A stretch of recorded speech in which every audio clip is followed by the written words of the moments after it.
You told me you got caught up in the tear gas as well. Describe what happened to you. Oh, just tasted a little tear gas. Tasted like fascism.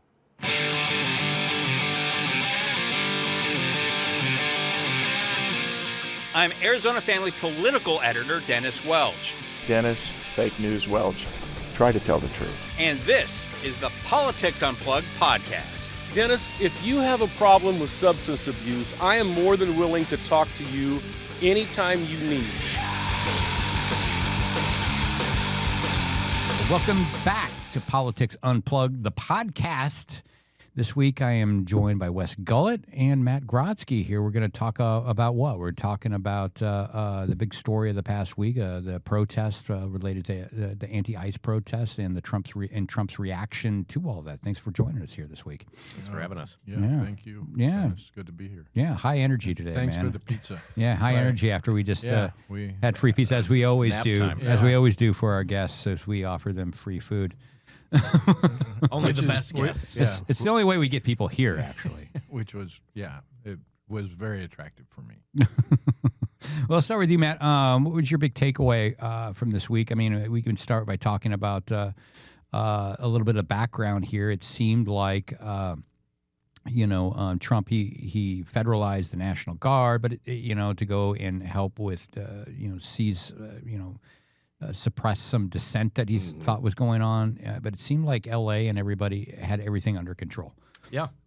I mean, I think that a big takeaway since the election in November is that people have been saying the Democrats need to find a unifying message. And I think for once they were pretty in lockstep this time around with the pushback, how to message it, and calling attention to the fact that this feels like a pretense to trying to put into place the Insurrection Act, right? So I think he ran into a little bit more resistance from the messaging side than he anticipated. Yeah, and did you see this, Wes? I mean, you've also worked for governors, been high-ranking cabinet members for governors. What's your thoughts on this? So the governor just coming in without asking permission from a governor, just go ahead and nationalize the state National Guard. Yeah, it's unique. It's a unique. Usually, it's the governor that calls for that. The governor is in charge of the National Guard. Obviously, Governor Newsom didn't want help, but Trump did it. It's a setup. The whole thing was a setup from the ICE raids in L.A.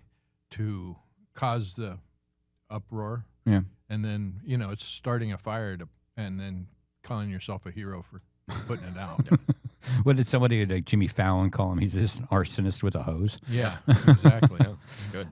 Because it did seem that, again, when you were working with Governor Symington, Republican Governor Symington, I mean, he wouldn't have called in the National Guard for anything, for help on something like that, unless he felt it was out of control, that the state could not handle this. And there was no evidence at this point that suggests that California or Los Angeles County was under the kind of threat it couldn't handle. Yep, that's exactly right.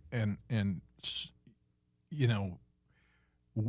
we there was always tension between the state and the city of Phoenix because the city of Phoenix mayor was always running for governor back then, and so there was always this tension, but it never got to that point. Yeah, because it just wasn't to that point, and you can't. The president literally caused the problem with the ICE raids being so forceful and aggressive in a very dark blue place. So there was intentionality there. And what do you think, too? I mean, again, I was talking about this earlier on TV shows. Like my whole life, Republicans have been talking about we want migrants here, but we want them to come here legally. Well, the people that were going off the ICE raids we saw earlier before they started doing these workplace roundups were people that were going to court, doing the right thing, showing up to court. I mean, what does that say? Well, yeah, I mean that they were trying to come here legally. They were trying to come here legally, but the right has completely gone off the deep end. You saw some of their louder voices that were just saying the quiet part out loud this week. I mean, you had Charlie Kirk saying, "Hey, we need to put a moratorium on immigration just in general. We're full," whatever the hell that means. But then I thought the humorous part this week was that a light bulb has seemed to have gone off in the president's head. So I guess he can be taught. He realized that, decimating the workforce for farmers was bad for farmers. So In the all of a restaurant- sudden- and the and restaurant yeah, industry, yeah. hospitality. So all of a sudden he's like, oh man, who could have predicted this? So yeah, that was an interesting pivot. But good for him. Learning's hard. Yeah, I mean, were you surprised to hear that from Donald Trump? I mean, he took the Truth Social and basically did. It said that there's going to be some, what I think he called common sense reforms coming really soon to protect farmers, to protect hotels and business in the hospitality industry. Were you surprised that he would say that? It's not dissimilar from the tariffs. We're going to have these tariffs. Well, we're not going to have these tariffs. So we'll see it. It's not the Republicans have developed the messaging around immigration to the point that I don't know that they can walk it back. So you're either here illegally or you're not. Yeah. And if Trump's going to equivocate on that, then they're walking themselves into a box canyon, which is bad on the issue. I don't see them changing. I think that this is the issue that they think is going to make the difference, and the rank and file is supportive of it. They don't want immigrants. They don't want a changing America. So do you think politically then he pays a price if he does do common sense reform? Because we've tried common sense reform on immigration for years, and there's no middle ground, and you can't with the Republican majorities. What are you going to do? The Democrats aren't going to vote for a Republican common sense reform, and the Republicans aren't going to vote for a common sense reform. So you don't have majority. So you can talk about it until it goes away, but. Well, and from a psychological perspective too, I'm not sure if at this point, because you were alluding to, does he have a political price to pay?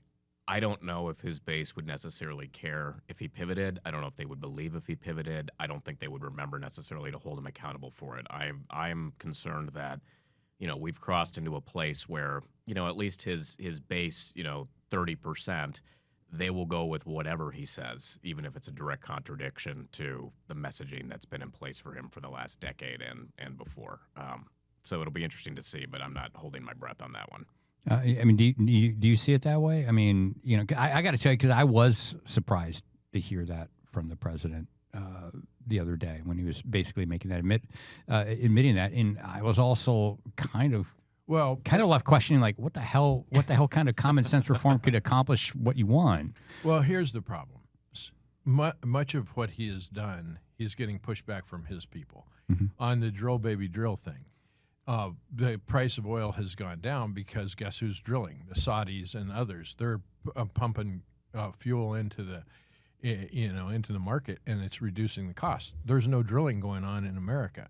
And so the guys that voted for him, who run the drilling companies, are like, "Whoa, dude, what happened?" We're laying people off. And I heard the former head of the Petroleum Association, who was clearly a Trump guy, talking about, this is not working out the way we thought it was. And so we've been talking to the president. So he's getting these messages from his base. The fundamental base of the businesses that did support him, and they're saying, you got to back off, and that's restaurateurs, that's these farmers. You look at the farmers, and the farmers all voted for him, and now they're like, what's these tariffs? All these soybeans. What are we going to do with all these soybeans? So it's a problem. So, I mean, where do you think this all ends, though? I mean, that's the because we've got a court ruling this week. Yep. That said, the federal court said that told Trump you can't do this. Yep. You got to give control of the California National Guard back to Gavin Newsom, the governor of California. Now, it's on pause for now, that ruling, because obviously the Trump administration is appealing that. But where does this all end? Because, I mean, does this end with more protests? Does it end with riots in the streets? I mean, or does it just quietly go away? Well, I think it just depends on what the administration ultimately does and the speed of that appeal. The one thing that has surprised me the last several months is, despite a few things in terms of them defying the courts and being called out for that, is they do seem to capitulate after a certain period of time, especially obviously when it gets to the Supreme Court and things like that. So does it get paused and drawn out long enough where people lose interest and the immediate concern kind of dissipates? I don't know. Does an immediate ruling come out that says you have to pack up and leave, and then he's playing chicken again? Those are the scenarios that we have options for. But in the meantime, I think you're seeing protests not just in L.A. but around the country, and including, the situation could get exacerbated more this weekend with the No Kings rally that's happening, right? So there's the potential for things to escalate, but also, depending on what happens in the courts, could fizzle out. Well, people don't like disobedience. They don't like burning Waymos. They don't like burning Waymos in the street. And if they're in the No Kings rallies, if there are problems, if there is violence, people don't like that. Yeah. And so when he comes in and stops it, he's going to look like he's the law and order guy. This whole business with the military, though, is the scary part, because when you nationalize the U.S. military and have them on the ground, we were out walking the dog this morning, and my wife and I were talking about it. And my wife says, if some young woman gets shot by a Marine or killed by a Marine somehow, you can't walk that back. Construction guy working in our neighborhood said, you cannot walk that back. You can't walk that back. If a young girl gets killed, then by a Marine, we have a big problem. And that was a construction guy working, in our neighborhood. So this is, to me, that's the bigger issue. The National Guard is one thing. The United States military on U.S. soil enforcing the law is another thing. And I altogether. think Wes makes the right point. Ultimately, if you zoom out and it's just the national political landscape, forget about the swing states for a second, you're playing for that persuadable 15% of swing voters that are either going to make or break the next presidential election. They'll have influence, obviously, in the midterms. And I think most of them see the deployment of the Marines as excessive, and that doesn't sit well with them. And I think that's why Democrats are wise to jump on that and make that the main issue instead of getting down in the weeds on the National Guard. And as hard as it can be for us, the morality of the raids themselves, I think you need to focus on the Marine element of it. Yeah, and it's interesting. You talk about the 15% of swing voters out there. I mean, someone like the construction worker that you were talking to this morning, I mean, that's probably someone like that. I mean, because I think most Americans are busy with their lives and they can't follow the day-to-day tick-tock right. of politics, which is what we do. And even me these days, I don't know about you guys, it gets extremely hard to keep up with what's going on. That's exhausting. And I can't imagine if I'm just the average voter with a couple of kids in a real life I'm trying to live, trying to keep up and make these decisions. Well, and the way that the media works today, I mean, most people aren't fed political news. Yeah. So on your news feed, you're getting what you like, and you're just not even seeing it. I was talking to a neighbor of mine yesterday about something Trump had done, and he's like, "Oh, that happened? That's a big Padilla getting arrested." I had no idea because he's not being fed that news. Yeah, and it tells you a lot about your friend there. What kind of news? Well, but I wouldn't have seen it if somebody hadn't sent it to me. Yeah, unless you're active on Twitter or social, or you're getting those reels in real time. Yeah, you had to wait for it to show up on your traditional news feed, which is nightly news or something like that. What is your take on? You bring up Padilla. Like, what is your take on that? I mean, a lot of screaming headlines like, U.S. senator, forcibly removed and thrown to the ground, handcuffed. I'm speaking with another Democrat earlier this morning and said, like, why is that the issue? Nobody should be treated that way. Well, yeah, but it's also shocking they didn't know who he was. They're in California. Yeah, even though he's identifying himself. He's a United States Senator from California. You'd think you might notice him asking questions. And why wouldn't you say, Senator, we can have this conversation after the press conference, but this isn't the appropriate place. This is for the press. Mm-hmm. Yeah. And I'm happy to come to your committee. I'm happy to have a conversation with you. But not even knowing who the guy is shocking. Shocking. Yeah. I mean, and where was the staff that the advanced staff would know? Somebody should have been in the room that knew who everybody in the room was. Yeah. This is a Homeland Security secretary. You'd think they would know who's in the room. It's what happens when you got, legacy staff and you fill it with sycophants, and they're for her especially, they're more interested in having her in there for photo ops than doing real, smart advance work. The thing is that his base will love what they saw.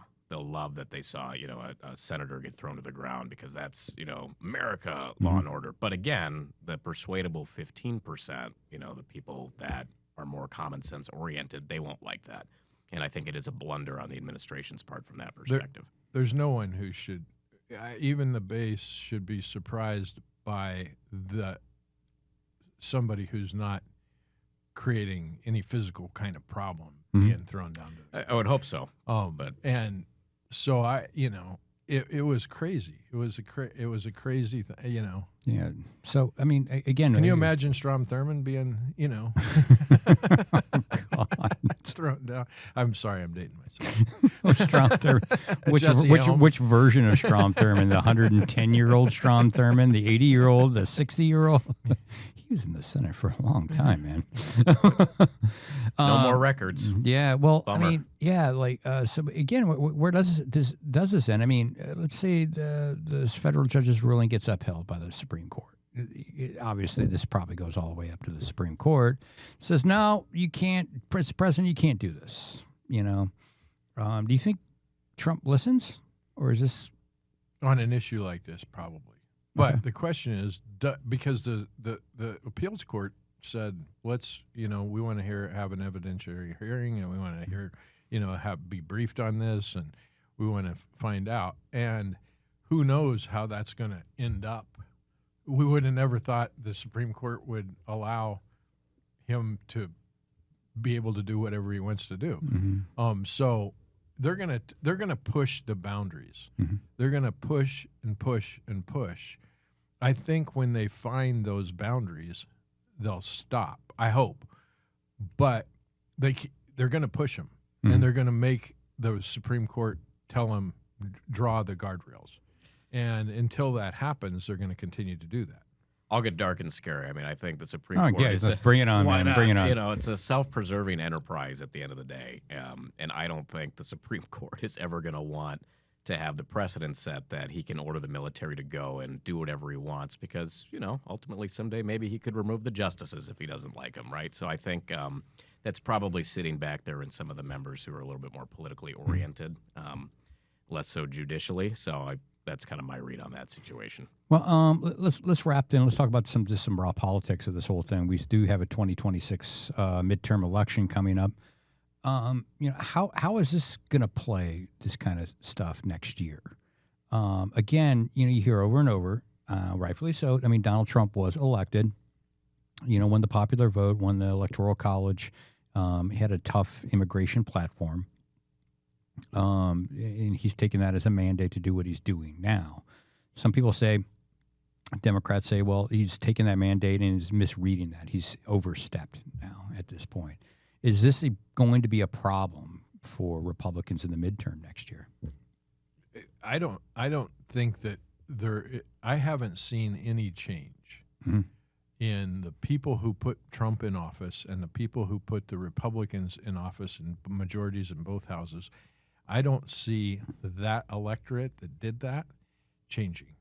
I don't think there's been anything that's happened that has made people like, oh my God, this is out of control.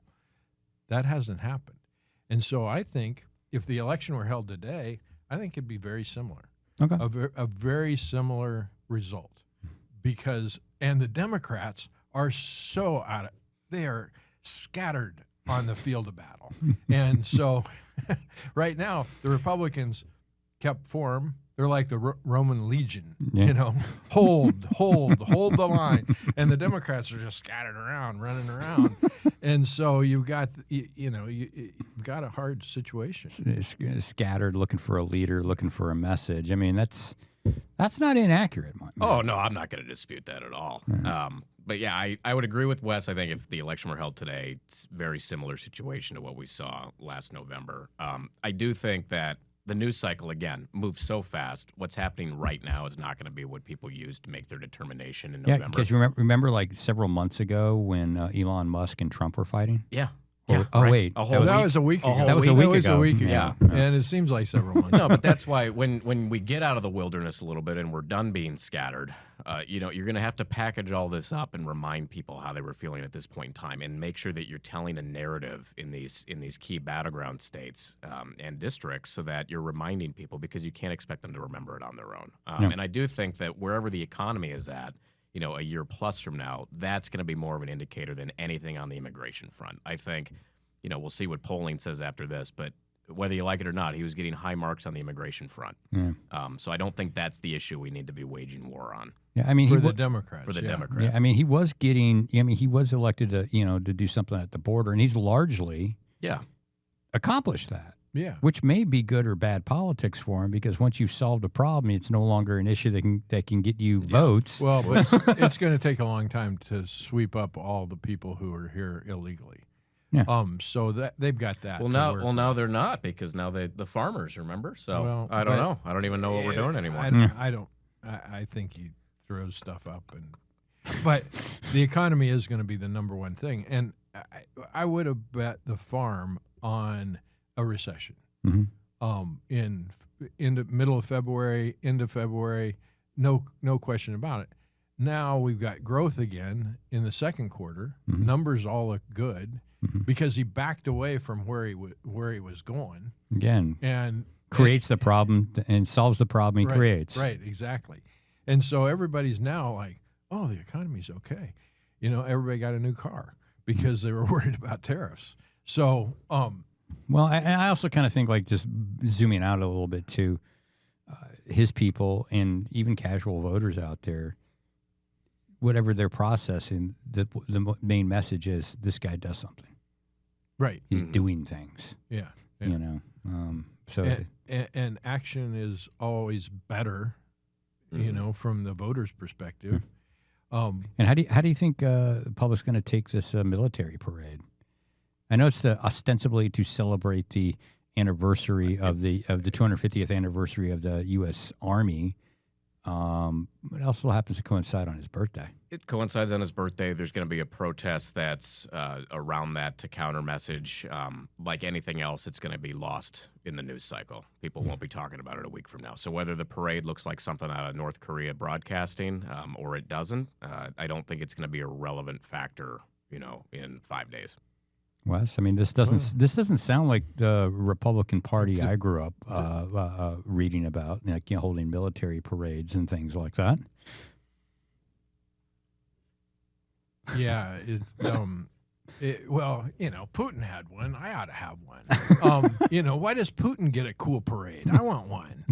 So, it's not surprising, and frankly, it's going to be pretty cool. Yeah. This coming from me. Wow, I'm shocked. The military parade, pretty cool. It's going to be pretty cool. Wow. We're going to see a lot of cool stuff. Yeah. And I've seen them. I've been in Washington when they've had military parades. It's impressive, and it does give a sense of American strength and American. Now, if a Iranian sleeper cell, lights off a bomb, then it'll be a problem. Yeah. What do you think? We'll end with you, man. I think from a parades are cool. Parades are generally cool. Well, generally, I disagree. I'm not a fan. I'm not a parade guy. You just didn't get enough candy thrown at you as a kid. You got to be aggressive. That's the whole thing. No, I'd rather do anything else than watch a parade.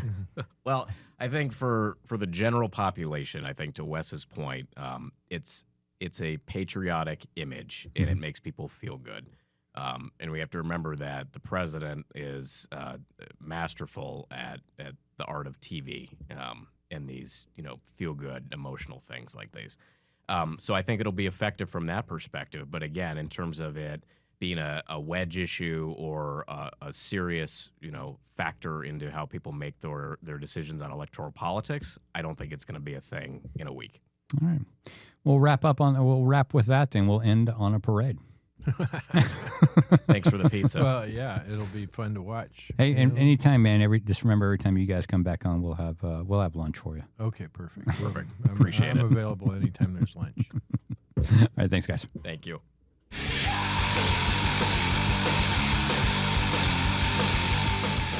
Welcome back to the second half of the Politics Unplugged podcast. As always, producer extraordinaire, Colin Stanton.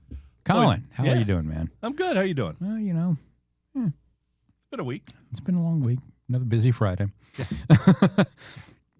Look, you've had a front row seat here for, we've been pretty heavy this week on the big story, which is the LA protests, the anti-ICE protests, the immigration raids, workplace raids. I mean, all of that stuff. We went pretty heavy on that, both here and on the TV show Politics Unplugged. Anything in particular stand out from today? No, I mean, one of the things that just keeps striking me is there are people acting like LA is burning, and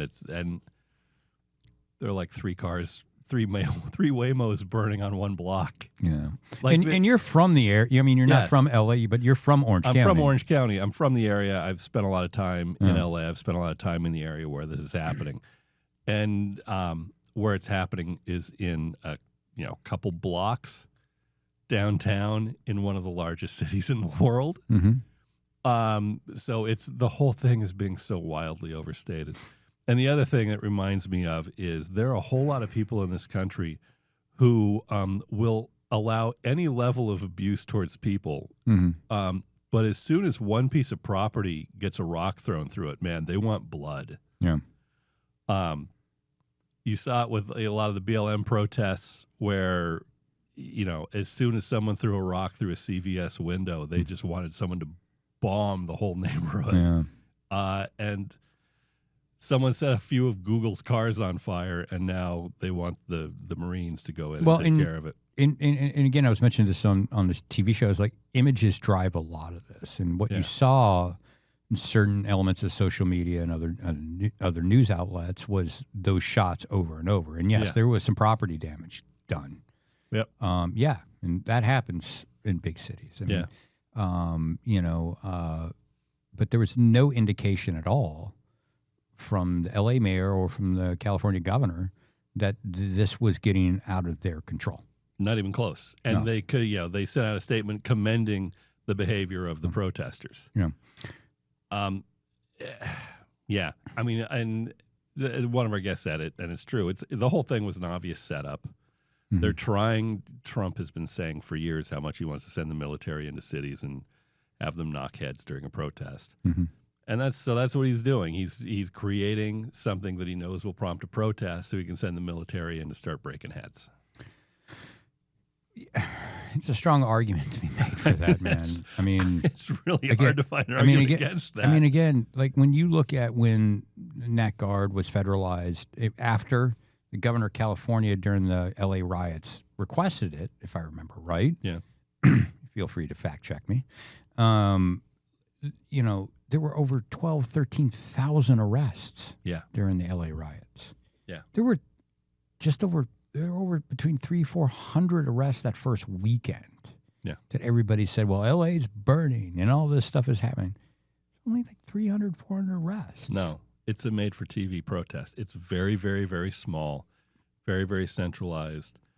And there was an interesting photo. There was a big photo where a guy's on top of a car and he's waving a Mexican flag. Mm-hmm. And it was the shot that everyone saw from that's been repeated everywhere, made it look like this horrible mob scene with this thing in the middle. And I think the truck's on fire or something. I forget why it was particularly salacious. But anyway, someone had the wide shot of what this was. Mm-hmm. And what it was one dude on one truck surrounded by cameras and then just open space around it, and protesters at a distance sort of like, yeah, all right. Guys got guys cool, on the truck. bro. Yeah, and it's, you know, the image gets circulated like it's the end of the world in this horrendous, out of control protest. It was one dude on a truck surrounded by photogs. Yeah, that's all it was. Yeah, just out of proportion, Yeah. and yeah, I mean, just you know, just crazy. And in the middle of all of this, I gotta say, I was almost shocked to hear President Trump come out and say we've got to do something for our farmers and hotel people and restaurants who are losing workers and can't find people. Like, dude, you've been fucking told this for 10 years. Yes. Yeah. And has opposed legislation that would have addressed that. Yeah, I assume someone got in his ear, and so he sent that out, and we'll probably never hear it again. We'll see. Yeah, I don't see the people in his administration that are able to make those things happen. I don't see them getting right on top of this. No, and you know, we went through a whole first term of this. We're in a second term of this. I'm beyond the point of, oh, apparently there's a change of direction from the Trump administration. That's not. It's never moving in a direction. It's just flailing here and there. I doubt we're going to hear this again. We might. It's great if we do, because it's an obvious point and something that people have wanted for years and years, if not decades. Yeah. Well, I'll believe it when it happens. Yeah. Well, I mean, right now would be a great time for us to pivot locally and talk about all the great work that's being done down at the legislature, but they're not doing crap down there. No. Except passing budget proposals in the House that have no chance of passing. I think next week we probably should have something to discuss in terms of a state budget. Yeah. It was just pretty interesting to watch the House this past week pass their bluff budget. Yeah. But like every year it seems like there's a moment where they have to do this. Like leaders just have to let their members, okay, you're pushing me for a budget. Okay, I'm telling you, there's not the votes. Put it on the board and see what happens. What's the audience for that? Them. I guess they get so into themselves down there. It's just the weirdest thing, and issues that they think are do and die for them mean nothing outside of 1700 Washington. Yeah. And it's the hardest thing to like really convey to some of these folks. And they'll tell you that they get it, but they don't. Most of them don't. Yeah. It's just funny to see them do this performative stuff. And I just think, well, who are you performing for? The general public is not sitting at home watching closely as you craft this budget that isn't going anywhere. You send it so you can get her to reject it, and no one's watching. No one cares. No, and even, I care, as a reporter covering this stuff, for so long. But I got to tell you, man, my least favorite story is a budget story. Because it means almost fucking nothing to the public. Yeah. It's like, at some point this week or at some point next week or the week after, there'll be a story about the state legislature or governor signing off on a 17-point-something billion-dollar state budget. It'll do this, this, this, and this. Yeah. And there's X amount of money for this, X amount of money for that, and X amount of money for this. Or there's cuts here, cuts there, blah, blah, blah. Those kinds of numbers mean nothing to you. No, we have no context for it at all. No. What the fuck is $17 billion? Yeah, I don't know. And people struggle with the difference between 17 million and 17 billion. And that's 17 billion is a stark difference. 17 billion is $1 million 17,000 times over. Yeah. I don't know what the hell that means. No. Is that a lot? Is that not a lot? Yeah, but you dig into this stuff and you can find some stuff that's really interesting, but you don't get that immediately. You got to dig through the documents. Yeah, and you'll find great stories there. Like I remember one year, there was like a $20,000 cut to this program. It was very niche or niche, if you want to be fancy about it. And it helped. It helped this vulnerable group of people with their bus passes. Yeah. Just cut to this thing. Like all these people showed up, and I wrote a story about it. All these people show up. It's like, okay, these are the stories that matter. Yeah. You're talking about a multi-billion-dollar budget, like this $20,000 cut or whatever the hell it was. That's where it's at. That's a story. Yeah. But by and large, other than that, it's like the major thing is you want to avoid a government shutdown, right? Because what happens if they don't have a budget by the start of the fiscal year, which is July 1st? Well, you don't pay government to run or function. I mean, here's the thing. I've been down there for a long time, and every year they seem to come up with a fucking budget. They do. Yeah. Maybe this year, maybe this is the year we get the state government shutdown. Yeah. Maybe this year. So, I doubt it. I think they'll come up with something because right now, and it's interesting. And it seems like Hobbs is kind of cribbing from, whether intentionally or not, from the Napolitano playbook. Because what Napolitano would always do is she would go down, because you got three people negotiating a budget. You got the Senate majority leaders, the House majority leaders, which are Republicans, and you've got the governor. And what Napolitano would always do is start making the House and Senate fight, and divide them, and she'd go cut a deal with the Republican-controlled Senate, and it always infuriate the House, right? But it seems like it's shaping up like that this year, because the governor is dealing with all these folks, and it seems like now, from what I'm hearing and from what's being reported, is that the real budget is being negotiated between the Senate and the governor. In the House this week, all they could do was pass their bluff budget or advance their bluff budget. I think they were going to. I don't know if it passed the floor. I know they advanced it out of committee on Thursday. We tape on Friday, so I'm not exactly sure what the status of that is. But whether they pass it or not, out of there, it's dead on arrival. How do I know this? Well, the governor put out a statement and said it's dead on arrival. But you keep doing your thing, guys. Guys and gals in the House, you keep doing you. Yeah. Yes. It's a ridiculous process. Yeah. Other than that, man, anything else happening this week? Anything? Well, we lost two musical legends this week. We did, like true musical legends. Yeah. A few, it was almost 2 years ago, we did our comparison of our list of the greatest American bands of all time. I had the Beach Boys second on that. I think you also had them pretty darn high.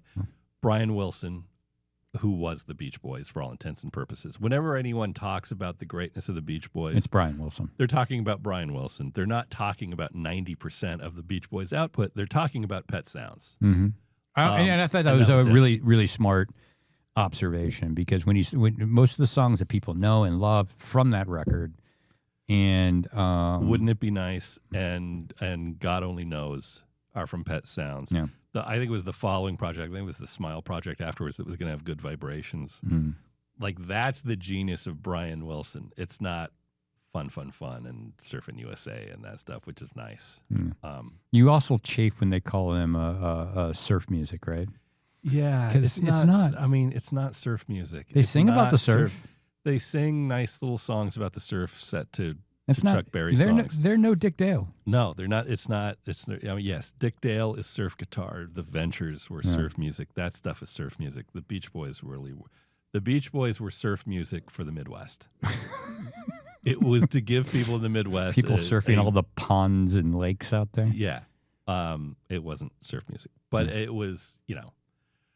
For what it was terrific. The Pet Sounds, that era was incomparable. And Pet Sounds was an absolute landmark album. And for people, and it's weird. If people go and listen to it now, it's going to sound weird, and they may not get why it was such a landmark. And the answer is, no one did records like this then. It's this The whole cohesive- production, production engineering of the whole thing was revolutionary. And up until that point, albums were collections of singles they were hoping would be commercially successful. And I don't know that Brian Wilson gave a shit if this was commercially successful or not. It was one big cohesive work of art that he had in his head and had to try and convey to the studio musicians what it was he was doing. and he would have them do these strange things where they didn't get it, and then later he was putting it all together. So when they hear the final product is like, wouldn't it be nice? They go, oh God, that's what he was doing. Yeah. Yeah, and it is hard sometimes to remember and to put things in context like that, because a lot of the things that you hear on that record became standard ways of producing after that. You've heard it all before. It's almost like I always try to remind folks, because I don't even know what that was like when, inevitably there's some stupid, who's the greatest rock guitarist, like type of debate, which spare me. I don't care. Yeah. It's whoever you want. Yeah. But to bring up Jimi Hendrix, like, we don't know what it was like to live in a world where, like, there was no guitar sound or guitar playing like that. Yeah. Now everyone does it. Now everyone and probably does it a whole lot better and more sophisticated and nuanced than Jimmy did, but he was the first one through. Yeah. Like, I can't imagine what it would have been like walking into a club and hearing that for the first time. And I think people get, like, Sgt. Pepper's was this landmark record, and I think they sort of understand why. Sgt. Pepper's was a response to Pet Sounds. That was, McCartney hearing Pet Sounds and going, my God, I guess we should try and do that. And they came up with Sgt. Pepper's, which for my money is not as good as Pet Sounds. Yeah. Anyway, and so there's Brian Wilson, the other Sly Stone, who was brilliant and, like, really underrated, I think, and sort of forgotten by a lot of people. Sly and the Family Stone were as good a 60s band as you're going to find, 70s too. They were phenomenal. And he had a lot of personal issues and problems and stuff. That got in the way of a lot of that. Yeah. But he's also like a complete innovator. I mean, there was nobody like. I mean, you could say he's almost the godfather of funk, because there's a lot of that came P-Funk, Funkadelic, and all that kind of stuff. I mean, there's a direct line back to Sly and the Family Stone. Yeah.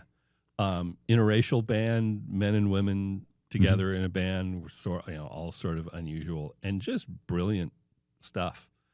One of my favorite little Sly Stone stories, because it sort of speaks to where he was after, like, the mid 70s. His drug problem got worse, and he was, largely AWOL from then on. Several years ago, the Grammys did a big tribute to him.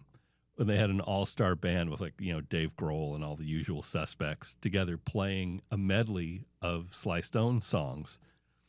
And they didn't know if Sly was going to be there. And they came out of the commercial break and introduced it, and the band starts playing, and they literally still don't know if Sly's going to be there. Apparently there were, like, rumors in the building, no, he's here somewhere, someone saw him, but they don't know. And so they're doing the medley of songs, and they get to I Want to Take You Higher, and Sly walks out in, like, this jumpsuit. I think he had a silver mohawk. And he goes up to the keyboards and kind of starts playing the keyboards, and they get to the boom shakalaka, boom shakalaka. He does that for, like, a couple verses, and it sort of looks around and walks off. Nice. So, they do the medley, and it goes off without a hitch. Sly dropped in, walked off. When you're Sly, you can do these things. Yeah. Yeah, no, it's really sad. If you're unfamiliar with Sly and the Family Stone, their greatest hits album is terrific. Go back, listen to that. You'll probably get it. He was wonderful.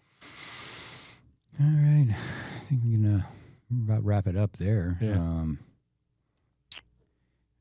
Anything else? No, I think we've probably covered it. It's been a day already. It's been a day already. I mean, and I don't want to go over the latest in the Durant trade rumors, because everything that's been gone over with that has been gone over. Yeah. This drops Sunday, so I hope everyone enjoys the big military parade.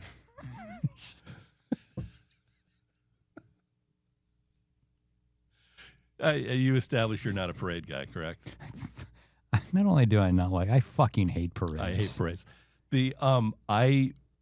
I used to work summers at Disneyland, so I got to see I was generally working security every single night of the electrical parade back in its heyday. So I would see that twice a day. That's about all I need from a parade. Yeah, no, call me a stick in the mud. I don't give a shit. I don't like parades, and I don't like fireworks. Oh, I hate fireworks. God, you worked at the worst place ever if you're at Disneyland. What I stood. How are you doing? I mean, if you're standing literally under the Disneyland fireworks every night. I mean, that's sort of cool.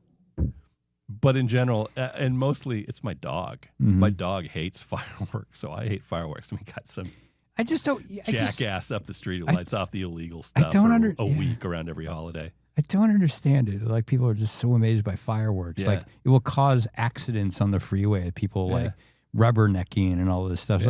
It's like okay, you've got a phone in your hand that has access to all of humanity's knowledge. Yeah. Or 99.9% of it. Yeah. And you can text message somebody or text message somebody around the world and instantaneously get that message to them. To me, that's a lot more impressive than something that goes boom in colors. Oh, yeah.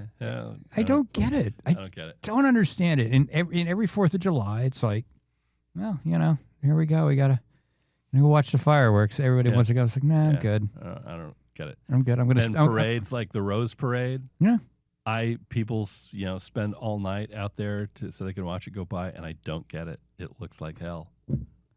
I don't understand. I don't know. Anyway, speaking of more fireworks and 4th of July coming up, make sure to protect your dogs. Yeah. And maybe just don't shoot them off. And don't shoot them off, or anything like that. And remember, there's probably some veterans in your neighborhood, too, and that could be a triggering event. But I don't want to get too serious on this. No. All right. Hey, isn't it Father's Day or something coming up? Yeah. Sunday's Father's Day. Yeah, all the fathers out there. Happy Father's Day. Mm. Have a good weekend. Yeah. See you next week. See ya.